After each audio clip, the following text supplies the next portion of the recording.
Hi, Bulldogs. It's great to see you. Just wanted to start off by saying we miss you very much.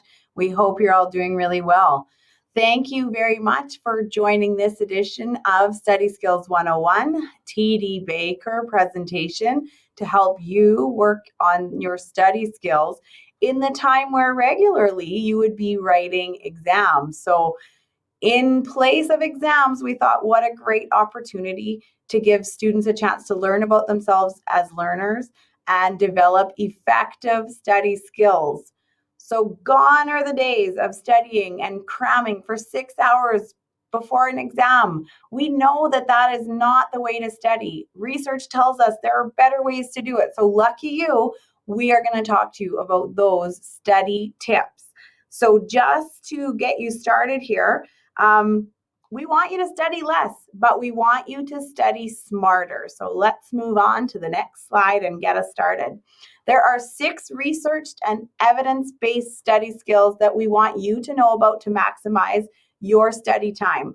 Retrieval practice, spaced practice, dual coding, interleaving, concrete examples, elaboration. So those are the big 6. So please keep checking back on Fridays to learn about these from your amazing teachers and be prepared to be dazzled.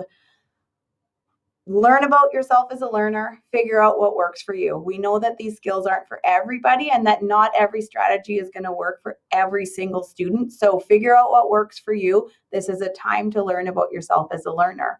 Stay healthy, stay connected, and keep checking back to learn more about how to be the best studier you can be. Thanks, Bulldogs. We miss you. And over to Miss Field for study skill number 1. Thanks, Mrs. Simpson. I get to talk about our first strategy, retrieval practice.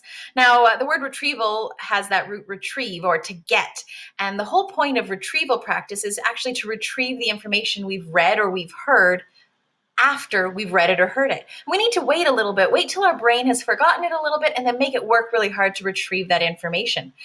It's key to do this not right after you read it or right after you heard it, rather to wait a little bit and give your brain a workout when you try and retrieve that information. So let's talk about how to do this. I don't know about you, but textbooks sometimes are scary. Like by the time I've finished reading a section or a chapter, I've forgotten what I started reading, or lots of it is blended together, or it's messy or murky in my brain. This sometimes can be a problem when I'm studying. So what I need to do before studying for a test is I need to retrieve that information. I need to make my brain work to find that information. Here's one way to do that. Write everything down. Put away your books, take out a blank piece of paper, and start writing as much as you can remember. Don't cheat, don't check out your textbook yet, but just keep writing and writing and writing. Now, if you don't really like writing, draw it. Draw everything from that topic. And it doesn't need to be pretty. It only needs to make sense to you. If you're sitting there saying, I don't like to write or draw, then maybe you could organize your ideas and the main ideas into concept maps, like webs or like flow charts. But really, the whole point is to close those books and get going. Try and write down, draw, or sketch as much as you can remember. Once you've done that, you can check back into the resources, check to see how much you've recalled, check to make sure you recalled it accurately, and check to see if you've forgotten any important points. Then you need to do it again a couple days later and keep doing that, giving your brain a workout. Another way to help you remember and retrieve the information that you've learned is to quiz yourself. Now, your teachers might provide you with practice quizzes, or the textbook might, or you might find them online. Sometimes you aren't given these quizzes, so you could make them yourself. And how do you do that? Well, start with a small section in your textbook or in the lesson that's posted online or a video that you watched, and determine what some of those really big, important key points are. Once you've done that, jot them down. Have a list of all these key ideas. And then start to come up with questions where those key ideas might be the answer. Once you have all those questions, keep them in one pile, keep your answers in another pile, and save that for later. Keep going with the textbook or the lesson in small chunks. Don't forget, though, that as you're working, you should be taking some breaks. Now, you can be creative. Not all your questions need to be difficult or in the same format. Use a variety of question styles. You'll find the ones that work for you to help you study best. And lastly, get a buddy. Swap those questions with classmates to increase the number of pathways by which you're practicing or retrieving the information. The more pathways, the more you do this, the stronger the effect there is on learning. The third way that I'm going to talk about are flashcards. Flashcards are a popular way to study. I know there are lots of places online to create your own decks of flashcards, or you can do it on paper and pen. Using flashcards to create self-tests help you learn information and also helps you identify any weak spots that you might have in the material. You should create a couple of piles when you're reviewing your flashcards. The cards that you're able to answer right away, no problem, should be placed in one pile for you to revisit in 3 days. Then start a second pile with the questions or the flashcards that you had some difficulty answering, and you're going to review those in 2 days' time. And then the last pile is the pile of questions or flashcards you didn't know the answer to or you got wrong. And those you'll review on a daily basis. Here's one example of what you could do with flashcards, because sometimes flashcards are criticized for saying that students are just memorizing the information instead of actually understanding it. So what you could do is actually create 2 piles of cards. On one pile, and these are the yellow ones on this slide, you can take your notes and identify key concepts on the material. On one side, you put that, and on the back, you're going to write the definition. Once you've made all those flashcards, put them aside.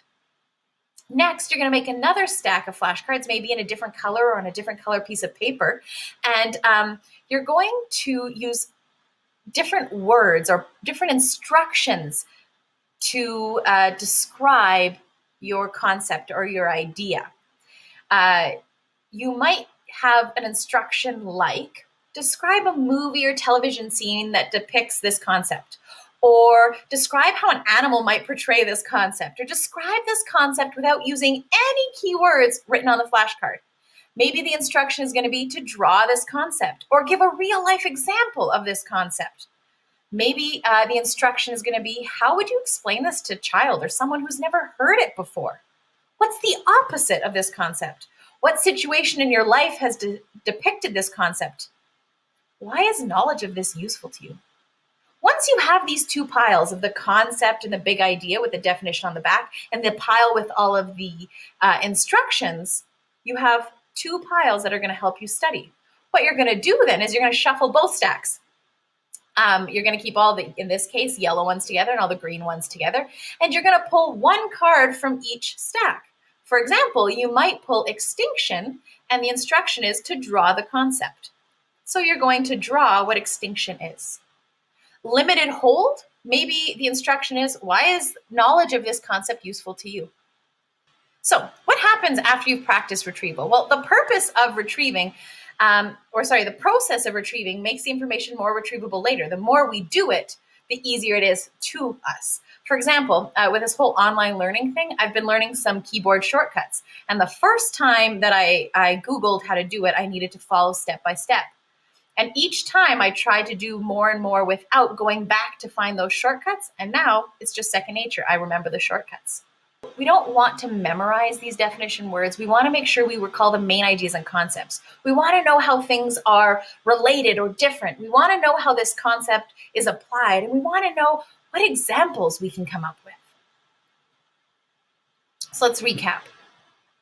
First of all, when retrieving, we could start by doing practice tests and quizzes.